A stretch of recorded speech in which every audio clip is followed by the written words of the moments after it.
আজই ডাউনলোড করুন আর এনজয় করুন আপনার পছন্দের শো। আমাকে ঠকালি দিদি, তুইও আমাকে ঠকালি। সেই আমাকে এই লোকটাকে বিয়ে করতে হলো। আমরা যেই গয়নাগুলোর কথা বলছি সেগুলোর ইন্স্যুরেন্স আমাদের করা রয়েছে। ইন দ্যাট কেস আমাদের যে অর্থনৈতিক ক্ষতিটা হয়েছে সেটা হয়তো আমরা রিকভার করতে পারবো, কিন্তু এই মুহূর্তে আমাদের গয়নাগুলো ভীষণভাবে প্রয়োজন। কলকাতার রিনাউন্ড বিজনেসম্যান মোহিত মোদির মেয়ের বিয়ের গয়না ওগুলো, আর আমরা ওই গয়নাগুলো ডেলিভার করতে পারিনি। কিভাবে কি ম্যানেজ করবো আমরা সত্যি বুঝে উঠতে পারছি না কিছু। We are extremely sorry Mohit Modi, we are extremely sorry.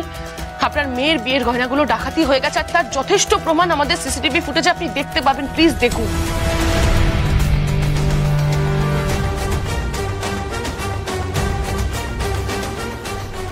তুমি আমাকে আগে জানাওনি কেন? কারণ তোমার কাকুমণি আমাকে বলতে বারণ করেছিল। শঙ্খ, দুর্জয়দা, প্রবাল অলরেডি স্পটে পৌঁছে গেছে। মানে মানে ওই মোহিত মোদির মেয়ের বিয়ের গয়না সেগুলোর কথা বলছো? Yes yes yes. ভাবতে পারছো ডেলিভারি দিতে না পারলে আমাদের ফ্যামিলির কি অবস্থা হবে, আমাদের কি হাল হবে? পুলিশ তন্ন তন্ন করে খুঁজছে ঋষি, এখনো কোনো ক্লু পায়নি। বিয়ের লগ্ন তো পেরিয়ে যাচ্ছে, বিয়েটা তো এবার শেষ করতে হবে।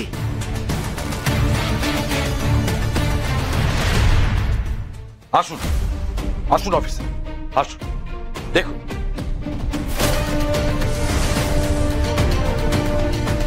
আমি একটা কথা বুঝতে পারছি না অফিসার, যেটা হলো কি করে এতগুলো লোক একসাথে ঘুমিয়ে পড়লো? এটা অস্বাভাবিক নয়। আমি কিন্তু সবাইকে ডেকেছি, কারো সাড়া মেলেনি। আমার কিন্তু মনে হচ্ছে অফিসার যে আমরা এই বাড়িতে কেউ সেফ নই।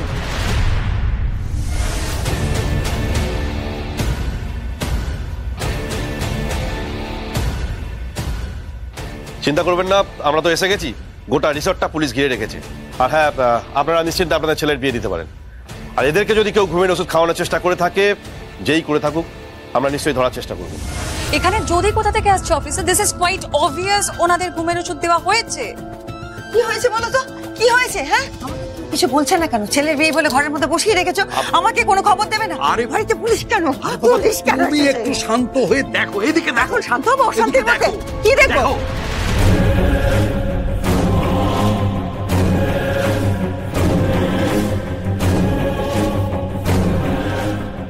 ওমা, এনারা এদের একই অবস্থা হয়েছে। কি হয়েছে? এরা ঘুমোচ্ছে কেন? ঘুমোচ্ছে না দিদি ভাই, ঘুমের ওষুধ দিয়ে ঘুম পাড়ানো হয়েছে। তুমি যদি পাশের ঘরে যাও একই সেম অবস্থা দেখবে। আই জাস্ট ডোন্ট নো এরা কারা আর কিভাবে করেছে। একটু আগে বললে গয়না ফ্যাক্টরিতে ডাকাতি হয়েছে, এখন অতিথিরা সব ঘুমোচ্ছে, ঘুমের ওষুধ খাওয়ানো হয়েছে। কি হচ্ছে কি আমাদের বাড়িতে? কি হচ্ছে আজকে? শোভা, আমার মনে হচ্ছে যে আমাদের বিরুদ্ধে কোনো একটা বড় ষড়যন্ত্র চলছে। আমাদের সাবোতাজ করা হয়েছে। ওদিকে আমাদের গয়নার ফ্যাক্টরিতে লুট হয়েছে, আর এদিকে এই বাড়ির মধ্যে এমন কেউ আছে যে আমাদের ক্ষতি করার চেষ্টা করছে। কিন্তু প্রশ্ন হচ্ছে কে এবং কেন? হ্যাঁ শোভা, আমি এখন নিশ্চিত যে এই বাড়ির মধ্যে এমন কেউ আছে যে আমাদের ক্ষতি করতে চাইছে।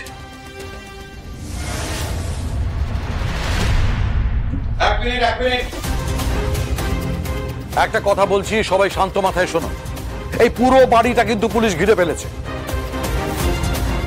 না, তোমরা কেউ টেনশন করবে না। আমি আপাতত বিষয়টা সামলে নিয়েছি, সবাইকে বুঝিয়ে দিয়েছি যে এটা আমাদেরই সিকিউরিটি অ্যারেঞ্জমেন্টস, ঠিক আছে?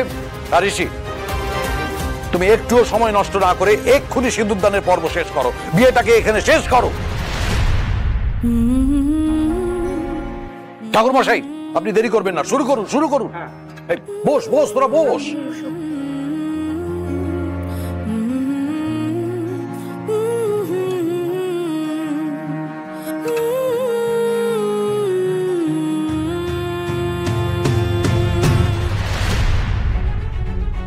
আমি তখন বারবার করে বলেছিলাম আমি কিন্তু এই বয়সে জেলে যাব না।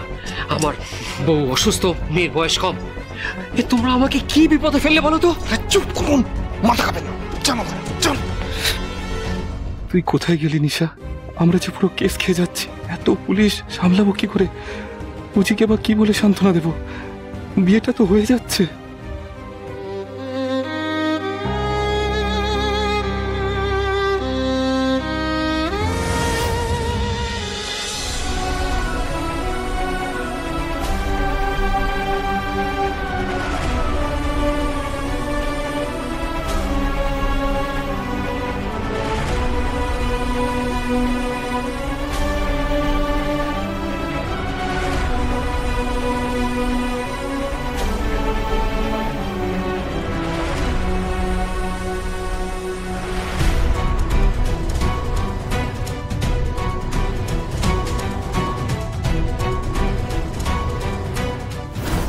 ঠিক সময় মতো না এলে আমার কি সর্বনাশ হতে পারে সেটা বুঝতে পারছিস? কি হবে?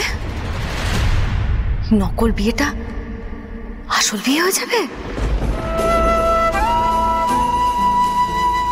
আসানসোলের উজি আর নিশা এখন থেকে দিল্লির জ্যোতি আর বিবাহ সামনাসামনি হবে। ওরা কেউ চিনতেও পারবে না।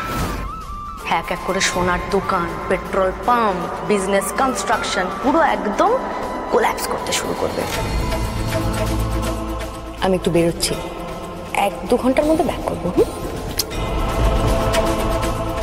ভয় পাচ্ছিস কেন? আমি থাকতে তোকে বিপদে ফেলেছি কখনো? যেগুলো ভাবছিস কিচ্ছু।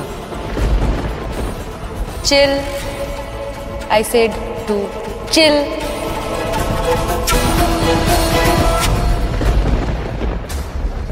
ওরা আমাকে গলা ধাক্কা দিয়ে বার করে দিয়েছে। কে বাবা? ঋষি ব্যানার্জি। বাবা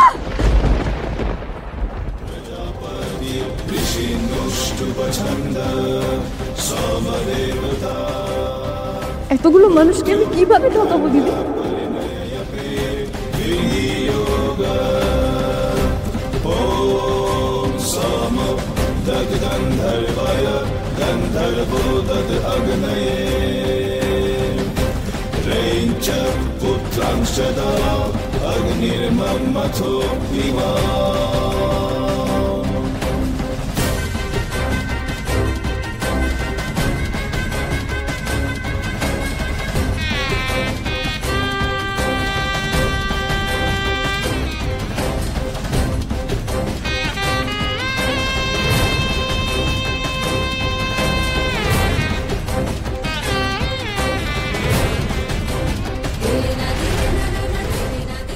ঠকালি, আমাকে ঠকালি দিদি, তুইও আমাকে ঠকালি। সেই আমাকে এই লোকটাকে বিয়ে করতে হলো। কেন করলি দিদি? কেন এলি না তুই? কোথায় গেলি আমাকে ফেলে? কেন এইভাবে আমাকে বিপদের মুখে একা ফেলে দিলি? এরপর কি হবে আমার? কি করব আমি?